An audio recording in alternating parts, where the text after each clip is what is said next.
नमस्कार, मैं हूं आपके साथ प्रदीप आजाद और एस्ट्रो फैक्ट्स में आपका स्वागत है। दोस्तों, इंसान के जीवन में जब भी वो अपने भविष्य की चिंता करता है, बात करता है, तो अक्सर वो पहुंचता है किसी भी ज्योतिष के पास। ज्योतिष वहां वो डॉक्टर होता है जो उसका पुरानी पर्ची, वो दवाइयां लिखी हुई पर्ची देखता है, यानी आपकी जो कुंडली होती है, जन्म कुंडली होती है, उस जन्म कुंडली का वो आकलन करता है, वो उसको पढ़ता है और उसके बाद वो बताता है कि आखिर क्या होगा आने वाला वक्त, क्या नुकसान होंगे, फायदे होंगे, क्या किया जाना चाहिए, क्या नहीं किया जाना चाहिए, तमाम ये चीज़ें बताई जाती है। लेकिन इस जन्म कुंडली की अगर हम बात करें तो जन्म कुंडली में भी कुछ योग ऐसे होते हैं जो किसी भी इंसान के लिए, किसी भी मनुष्य के लिए अच्छे और बुरे हो सकते हैं।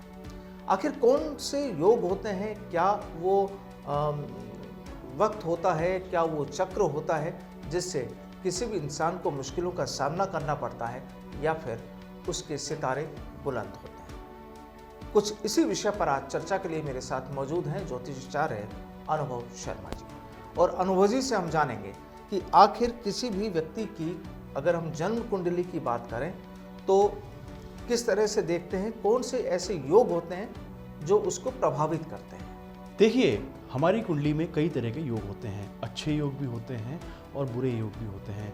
अगर मैं अच्छे योगों की बात करूं तो कुंडली में मालव्य योग होता है, पंच महापुरुष योग होता है, रोचक योग होता है, हंस योग होता है और राजयोग होता है।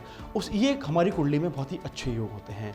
लेकिन अगर मैं बात करूं तो कई बुरे योग भी हमारी कुंडली में होते हैं, जैसे काल सर्प योग भी हो गया, और एक सबसे जो खतरनाक हमारी कुंडली में योग बनता है वह होता है विष योग। तो आखिर अनुभव जी, ये जो कालसर्प योग के बारे में लोग काफ़ी जानते हैं, काफ़ी चर्चाएं रहती हैं इस योग के बारे में, लेकिन ये जो विष योग जो आप बता रहे हैं, क्या है ये और किस तरह से लोग इससे प्रभावित होते हैं अगर किसी की जन्म कुंडली में ये योग है तो?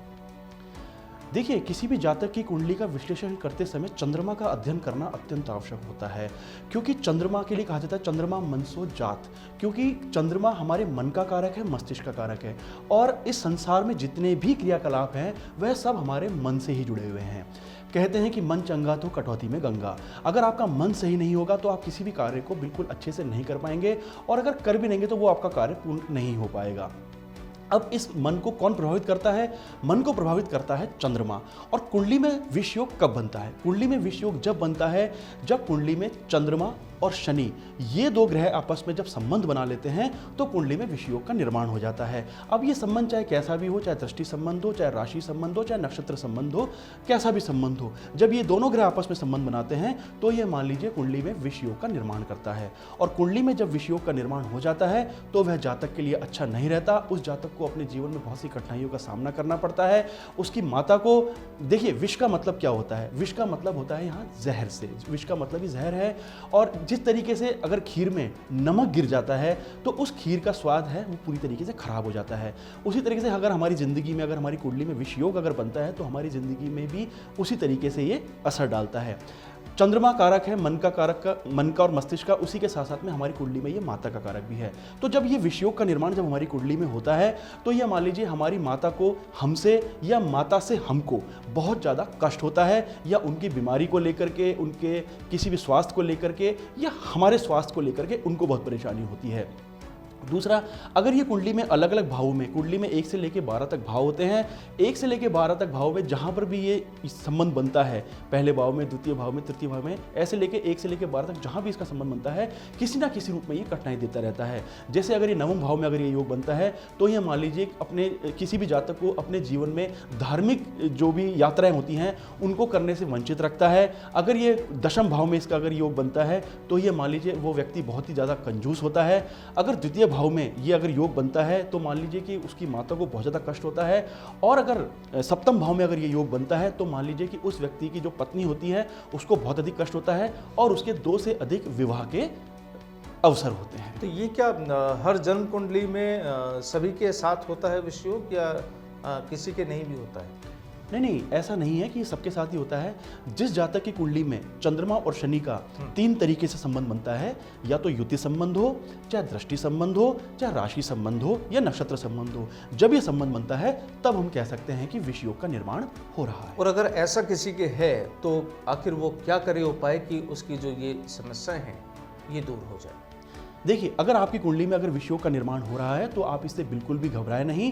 आपको सिर्फ इतना करना है कि आप रात को सोते समय 1 गिलास दूध अपने सिरहाने रखें, यानी अपने सर के पास में रखें, और सुबह उठने के बाद में उसको किसी बबूल के वृक्ष में अर्पित कर देवें।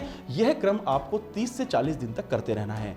या फिर आप सोमवार को और पूर्णिमा को ये पूर्ण रूप से नमक का त्याग कर दें। तीसरा है, आप शनिवार वाले दिन खीर का दान करें। किसी भी को आप खीर खिला सकते हैं, या तो अगर आप कन्याओं को खीर अगर वो खिलाते हैं तो बहुत ही अच्छा है। और एक इसका बहुत ही रामबाण उपाय मैं आपको बताता हूँ। रात को सोते समय अपने सिरहाने 1 गिलास दूध रखें और उसको सुबह उठकर कुएं के अंदर डाल देवें, और यह क्रम आपको 40 से 45 दिन तक करना है।